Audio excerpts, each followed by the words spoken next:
اعوذ باللہ من الشیطان الرجیم بسم اللہ الرحمن الرحیم اللہم صلی علی سیدنا و حبیبنا و شفیعنا و کریمنا و رؤوفنا و نورنا و ملجانا و مأوانا و مولانا محمد صلی اللہ علیہ وآلہ وصحبہ وبارک وسلم۔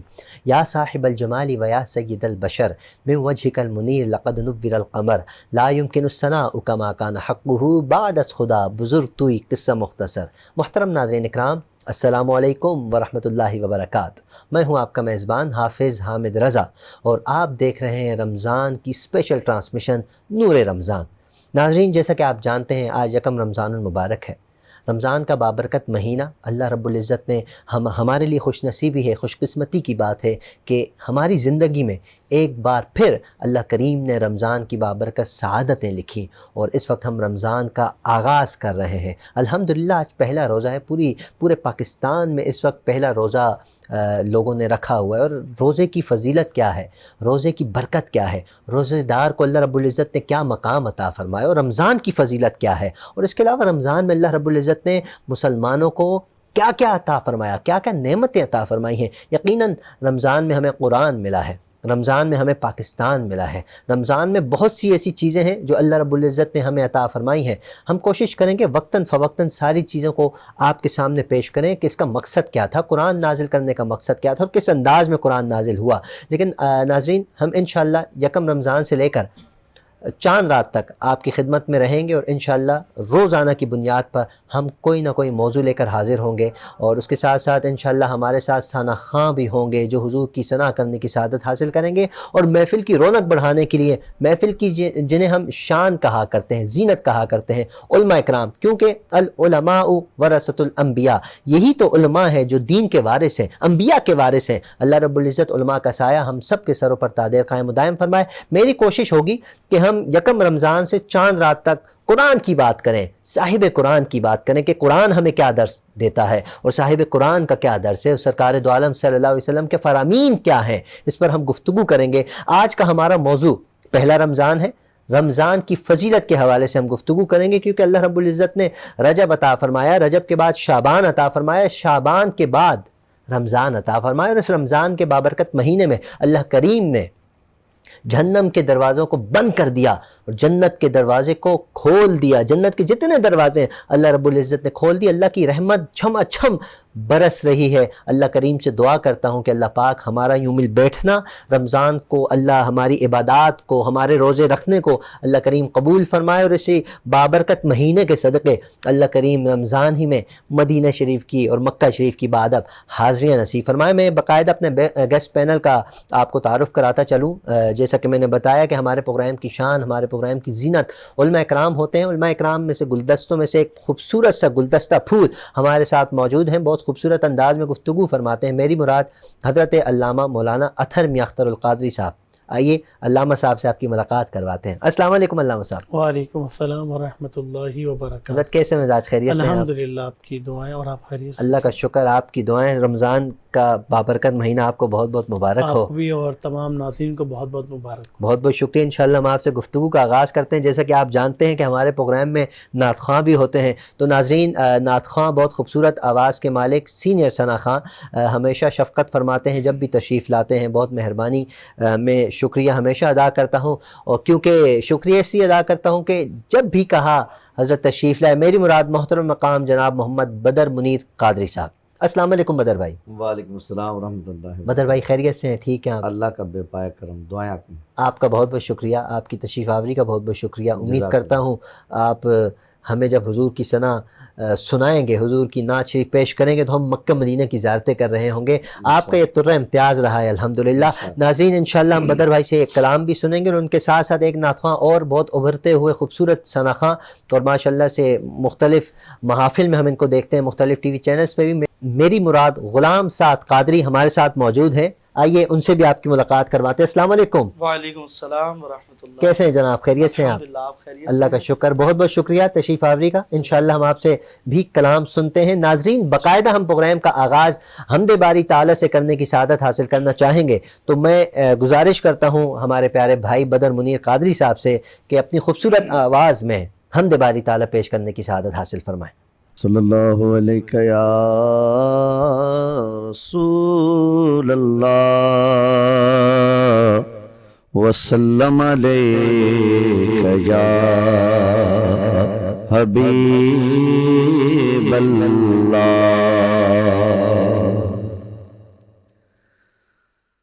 اللہ دا نام لئیے مولا دا نام لئیے اللہ دا نام لئیے مولا دا نام لئیے اللہ دا نام لئیے مولا دا نام لئیے اللہ دا نام لئیے مولا دا نام لئیے ایک پل نہ غافل ہوئیے صبح تو شام لئیے لئیے اللہ دا نام لئیے مولا دا نام لئیے مشکل نو ٹالن والا سب نو او پالن والا مشکل نو ٹالن والا سب نو پالن والا مشکل نو ٹالن والا سب نو پالن والا بن کے ہمیشہ اس سے بڑھ کے ہمیشہ اس سے سچے غلام رہیے اللہ دا نام لئیے مولا دا نام لئیے اللہ دا نام لئیے مولا دا نام لئیے دامن ولیاں دا پھڑیے اللہ نو راضی کریے دامن ولیاں دا پھڑیے اللہ نو راضی کریے دامن ولیاں دا پھڑیے اللہ نو راضی کریے توحید میخانے چو توحید میخانے چو بھر بھر جام لئیے اللہ دا نام لئیے مولا دا نام لئیے کہتی ہے پھولوں کی ردا اللہ الولا اللہ الولا کہتی ہے پھولوں کی ردا اللہ الولا کہتی ہے پھولوں کی ردا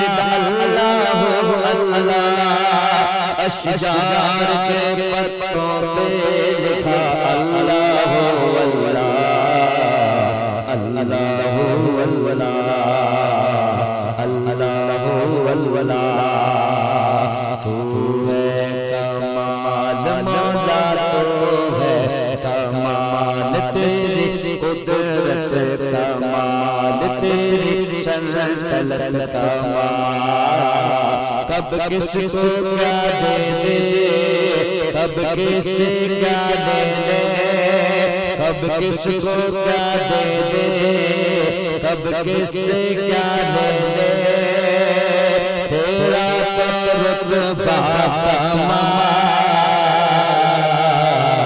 تو ہے کمال مولا تو ہے کمال تیرے قدرت کمال تیرے سلطنت کمال اللہ دا نام لئیے مولا دا نام لئیے سبحان اللہ آپ نے مختصر سے وقت میں کافی تعداد میں کلام پیش کیے سب اللہ کی بارگاہ میں حمد باری تعالی ہم نے پیش کی ہے اس یقین کے ساتھ پیش کیا ہے کہ ہم پڑھتے ہیں اللہ کریم ہمیں اس کا اجر عطا فرماتا ہے ہماری دعا ہے کہ ہمارا یہ سننا بدر بھائی کا پڑھنا اللہ کریم قبول فرمائے اور کعبۃ اللہ کے سامنے کھڑے ہو کر حمد باری تعالی پیش کرنے کی سعادت نصیب فرمائے بدر بھائی آپ کا دوبارہ سے بہت بہت شکریہ ناظرین جیسا کہ آپ کو ہم نے بتایا کہ ہمارا آج کا موضوع ہے رمضان کی فضیلت کے حوالے سے اب ہم علماء اکرام کی بارگاہ میں چلتے ہیں جانتے ہیں کہ رمضان کا نام ہم بچپن سے سن رہے ہیں رمضان جب آتا ہے جب ہم چھوٹے ہوتے تھے رمضان کے مہینے کا انتظار ہوا کرتا تھا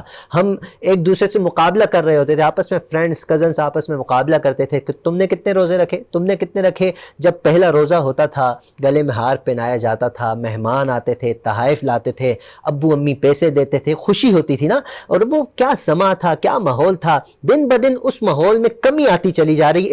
اس کی کیا وجہ ہے، یہ بھی ہم علامہ صاحب سے جانیں گے، لیکن پہلے رمضان کی فضیلت قرآن اور حدیث کی روشنی میں جی علامہ صاحب ارشاد فرمائے گا۔ بسم اللہ الرحمن الرحیم۔ قال اللہ تبارک و تعالی فی القرآن المجید والفرقان الحمید، یا ایہا الذین آمنوا کتب علیکم الصیام کما کتب علی الذین من قبلکم لعلکم تتقون۔ صدق اللہ العظیم و صدق رسولہ النبی الکریم۔ حامد بھائی، آپ کو اور آپ کی ٹیم کو بہت بہت مبارک ہو کہ نور ہدایت کا اس عظیم کام اور مشن میں آپ نے مجھے مدعو کیا۔ دعا گو ہوں کہ اللہ تبارک و تعالی آپ کا یہ آنا اور آپ کا یہ پروگرام کو سجانا اپنی بارگاہ میں قبول و مقبول فرمائے۔ آمین آمین۔ ماہ رمضان مبارک یقیناً جلوہ گر ہو چکا ہے، اور حدیث مبارکہ جو اللہ کے رسول نے آخری خطبہ ماہ شعبان المعظم میں ارشاد فرمایا، اور وہ کیا تھا کہ اللہ کے رسول نے ارشاد فرمایا کہ تم پر ایک عظیم مہینہ سایہ فگن ہونے والا ہے۔ اور سایہ فگن کا لفظ کو سمجھنا ہو تو اس طرح سمجھیے کہ جب کالی گھٹائیں آ جاتی ہیں اور بارش کا نزول ہونے والا ہوتا ہے تو ہر شخص خوشی کے عالم میں جھوم رہا ہوتا ہے، جی، اور اس کی وجہ کیا ہوتی ہے؟ اس کی وجہ یہ ہوتی ہے کہ وہ چاہتا ہے کہ اس بارش کے وہ مزے لوٹے۔ کیا تو جب ماہ رمضان المبارک آتا ہے تو ہر شخص جو ماہ رمضان کے روزے رکھنے والا ہے وہ بھی خوش ہو رہا ہوتا ہے، اور جیسے آپ نے کہا بچے بھی خوش ہو رہے ہوتے ہیں، بڑے بھی خوش ہو رہے ہوتے ہیں، حتیٰ کہ آسمان کے فرشتے بھی خوش ہو رہے ہوتے ہیں کہ اللہ نے کتنا عظیم مہینہ اس امت کو عطا کر دیا۔ سبحان اللہ سبحان اللہ۔ اور پھر اللہ کے رسول نے ارشاد فرمایا کہ اس ماہ مبارک کے پہلا عشرہ جو کہ رحمت برا ہے، دوسرا عشرہ مغفرت کا، اور تیسرا عشرہ جہنم کی آزادی کا ہے۔ اور پھر اللہ کے رسول نے ارشاد فرمایا کہ جو ماہ رمضان مبارک میں کسی روزہ دار کو افطار کرا دے، اور افطار کے لیے کوئی زیادہ اہتمام نہ کرے، صرف ایک کھجور اللہ اکبر یا ایک گھٹ پانی اسے پلا دے، تو اللہ کے رسول نے ارشاد فرمایا کہ وہ گویا کہ ایسا ہے جیسے اس نے روزہ رکھا ہے۔ سبحان اللہ سبحان اللہ سبحان اللہ۔ کھجور، ایک گھونٹ اور ایک کھجور۔ اور اگر کوئی ماہ رمضان المبارک میں کسی روزے دار کو پیٹ بھر کر کھانا کھلا دے تو اللہ کے رسول نے ارشاد فرمایا کل بروز قیامت محشر کے اس عالم میں جہاں لوگ پیاسے ہوں گے وہ حوض کوثر پر میرے ہاتھ سے جام گے۔ اللہ اکبر سبحان اللہ، سرکار کا فرمان ہے جی، نبی کریم صلی اللہ سبحان علیہ اللہ وسلم۔ سبحان اللہ۔ اور پھر یہی ماہ مبارک کہ جس میں اللہ تبارک و تعالیٰ نے قرآن مجید فرقان حمید نازل فرمایا، اور جو آیت مبارکہ میں نے شروع میں پڑھی تو قرآن نے واضح طور پر بتا دیا کہ اے ایمان والو، یا ایھا الذین آمنوا کتب علیکم الصیام، کہ اللہ نے تم پر روزے فرض کر دیے گئے۔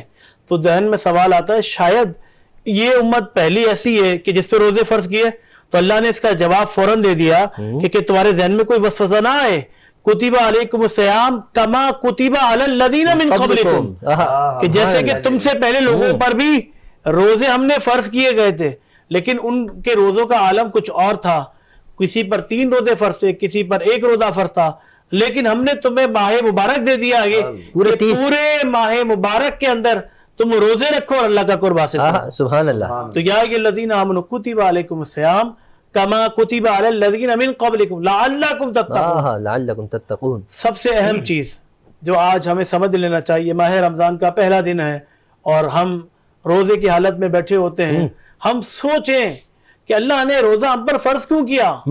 تو اللہ نے واضح طور پر فرمایا لعلکم تتقون، تاکہ تم میں پرہیزگاری کا جذبہ پیدا ہو جائے۔ ایسے ہی بے شک۔ اب آپ اندازہ کریں نا، ایک شخص جو اللہ کو راضی کرنے کے لیے، اللہ کی رضا حاصل کرنے کے لیے ہر وہ جائز کام جو اللہ نے اس کو جائز کر دیے ہیں ان جائز کام سے اپنے آپ کو روک لیتا ہے، ایسے ہی بے شک۔ کھانے سے روک لیتا ہے، پینے سے روک لیتا ہے، اور دیگر کاموں سے روک لیتا ہے، لیکن وہ اللہ تبارک و تعالیٰ کا قرب حاصل کرنے کے لیے کرتا ہے۔ ایسے ہی ہے۔ ہمارے استاد محترم ایک بات ارشاد فرمایا کرتے تھے کہ یہ ماہ رمضان ہے کیا؟ التمرین ترک الحلال الی ترک الحرام. اب ظاہر سی بات ہے اللہ کو راضی کرنے کے لیے آپ نے حلال چیزیں چھوڑ دی ہیں, تو کیا اللہ کو راضی کرنے کے لیے آپ حرام چیزیں نہیں چھوڑ سکتے؟ کیا بات ہے, آپ نے ایک ایکسرسائز کر لی ہے, آپ نے ایک پریکٹس کر لی ہے کہ اللہ کو راضی کرنے کے لیے دن بھر میں آپ کھانا پینا چھوڑ سکتے ہیں, تو کیا اللہ کو راضی کرنے کے لیے گناہ کو نہیں چھوڑ سکتے؟ کیا اللہ کو راضی کرنے کے لیے بدکاری کو نہیں چھوڑ سکتے؟ کیا اللہ کو راضی کرنے کے لیے غیبت کو نہیں چھوڑ سکتے؟ اللہ کو راضی کرنے کے لیے الزام تراشی کو نہیں چھوڑ سکتے؟ تو یہاں جو ہمیں نظر آتا ہے ماہ رمضان در حقیقت ہمارے اندر تقوی اور پرہیزگاری کا جذبہ پیدا کرتے تھا. بالکل, ہمارے اندر رمضان تقوی اور پرہیزگاری کا جذبہ پیدا کر دیتا ہے. جیسے علامہ صاحب نے فرمایا کہ رمضان کے بابرکت مہینے میں جب ہم روزہ رکھتے ہیں, روزے کی حالت میں ہم پانی کو ہاتھ لگانے لگتے ہیں, ایک دم خیال آ جاتا ہے ہم روزے کی حالت میں جھوٹ بولتے ہیں تو ایک دم خیال آ جاتا ہے ہم روزے کی حالت میں کسی کی غیبت کرتے ہیں یا کچھ غلط کام کرنے کی کوشش کرتے ہیں, ایک دم خیال آ جاتا ہے. یہ دراصل روزے کا خیال نہیں آتا, یہ اللہ کا خوف ہمارے دل میں جاگ جاتا ہے. کیا رمضان کی حد تک ہم اللہ کا خوف دل میں رکھیں گے؟ افطار کے بعد دوبارہ وہی چیزیں, افطار ہونے دو پھر پوچھتے ہیں. ایسے شخص کے بارے میں کیا فرماتے ہیں جو اکثر اوقات ہم نے اس معاشرے میں دیکھا ہے, افطار ہو لینے دو اس کے بعد میں تم سے ملتا ہوں, کیا فرماتے ہیں حضرت؟ کیونکہ اس کی تو نیت پہلے سے, کیونکہ اللہ رب العزت تو نیت کا ثواب دیتا ہے نا, کیا فرماتے ہیں؟ حامد بھائی دیکھیں, ایک چیز آپ سمجھ لیجئے کہ آپ نے روزہ کس کے لیے رکھا ہے؟ اللہ کے لیے. اللہ کے لیے. اور یہ وہ عبادت ہے جو باطنی عبادت ہے, کسی کو ظاہر نہیں ہوتا. جب تک میں پانی نہ پیوں تو آپ کو پتہ نہیں چلے گا نا میرا روزہ ہے کہ نہیں روزہ ہے. میں آپ کے ساتھ بیٹھا ہوں, باتیں کر رہا ہوں, آپ نہیں جان پا رہے میرا روزہ ہے کہ نہیں ہے, کیونکہ میں نے اللہ کے لیے روزہ رکھا ہے. بے شک. جب باطن آپ کا صرف اللہ ہی کے لیے اتباع کرنے کے لیے تیار ہے تو آپ کا ظاہر اللہ کی ابتدا کے لیے تیار نہیں ہے. کیوں نہیں ہے؟ اس کی وجہ یہ ہے کہ ہم 11 مہینے تو شیطان کے بہکاوے میں رہتے ہیں. شیطان ہمیں وسوسے ڈالتا ہے کہ مال کما لو, چاہے حلال ہو یا حرام ہو, دوسرے کا حق مار لو, چاہے حلال طریقے سے مارو یا حرام طریقے سے, بس حق مار لو کسی طرح اپنا کام پورا کر لو, اپنا کام پورا کر لو. ہمیں کسی کی فکر نہ ہو, اپنے رشتہ دار احباب, اپنے گھر والوں, اپنے بھائی بہنوں کی اگر فکر نہ ہو, اور پھر ہم یہ سوچیں کہ ہم اللہ کو راضی کر رہے ہیں, تو یہاں پر ہمیں سوچ لینا چاہیے ماہ رمضان ہمیں 2 چیزیں سکھا رہا ہے, ایک رب کی بندگی اور دوسرا لوگوں کے ساتھ حسن سلوک. کیا بات ہے, بندگی اور حسن سلوک. جی اللہ. کیوں؟ اس کی وجہ کیا ہے؟ آپ خود جب بھوکے پیاسے رہتے نا تو آپ کو احساس ہو جاتا ہے کہ ایک بھوکا پیاسا جو 11 مہینے تک بیچارہ کچھ نہیں کھا پا رہا ہے, اس کے پاس کھانے کے لیے روٹی نہیں ہے, پینے کے لیے پانی نہیں ہے, تو وہ جو اس کی کیفیت ہے وہ آپ تک محسوس ہو رہی ہے کہ آپ صبح سحری میں تو کھا رہے ہیں لیکن پورا دن آپ کام پر بھی جاتے ہیں اور کام پر جانے کے بعد واپس آتے ہیں تو بھوک اور پیاس کی شدت مزید بڑھ جاتی ہے, لیکن پھر بھی آپ کھانا نہیں کھاتے ہیں. تو آپ اس غریب کو سوچیں, احساس کریں کہ وہ غریب جس کو کھانے کو کچھ موجود نہیں ہے, تو وہ شخص کس طرح اپنی زندگی کو گزارتا ہے. جی, وہ شخص کس طرح اپنی زندگی کو گزارتا ہے. یہ سوالیہ نشان ہے کہ اس غریب کے بارے میں سوچیں. خود تو اپنا سارا پورا کر لیتے, اس غریب کے بارے میں سوچیں. ناظرین, جیسا کہ گفتگو جاری ہے, ہم نے حمد باری تعالیٰ بھی سنی, گفتگو بھی ہو گئی. اب ہم کیوں نہ بارگاہ رسالت مآب صلی اللہ علیہ وسلم میں پہنچیں, وہاں جا کر ہم غلام سعد کی آواز میں نعت مصطفیٰ سننے کی سعادت حاصل کریں. جی غلام سعد قادری صاحب, اپنی خوبصورت آواز میں ہدیہ نعت. صلی علی نبی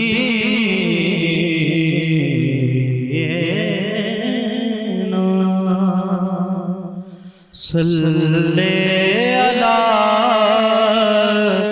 محمد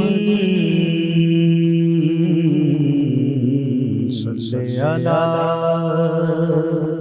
شفیعنا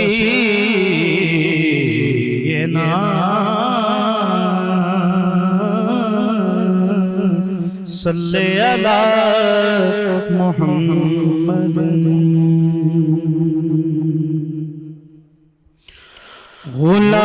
غلام حشر میں جب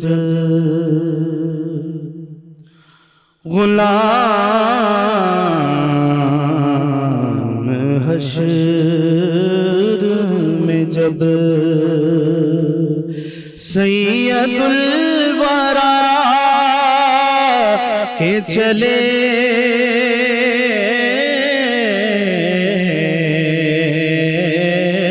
غلام حشر میں جب غلام حشر میں جب سید الورا کی چلے لیوائے حمد کے سائے میں سر اٹھا کے چلے لیوائے حمد کے. اور یہ کس کا شہر قریب آ رہا ہے دیکھو تو یہ کس کا شہر قریب آ رہا ہے دیکھو تو درود پڑھتے ہوئے قافلے ہوا کے چلے درود پڑھتے ہوئے جناب آمنہ اٹھی بلائے لینے کو جناب آمنہ اٹھی بلائے لینے کو وہ تاج سر پہ شفاعت کا جب سجا کہ چلے نظر بعالم پاکیزگی پڑے ان پہ نظر بعالم پاکیزگی پڑے ان پہ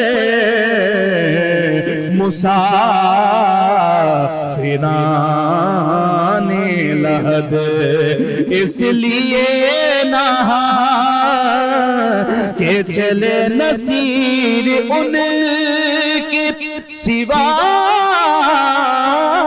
کون گئے رسول ایسا نصیر ان کے سوا کون ہے رسول ایسا جو بخشوانے پہ آئے تو بخشوا کے چلے جو بخشوانے پہ آئے تو بخشوا کے چلے. ماشاءاللہ سبحان اللہ، کیا خوبصورت آواز میں کیا خوبصورت انداز پایا. اللہ رب العزت اور برکت عطا فرمائے. ناظرین، جیسا کہ آپ نے نعت مصطفیٰ صلی اللہ علیہ وآلہ وسلم سننے کی سعادت حاصل کی، مفتی صاحب بھی موجود ہیں، نعت خواں حضرات بھی موجود ہیں. انشاءاللہ ملتے ہیں مختصر سے بریک کے بعد.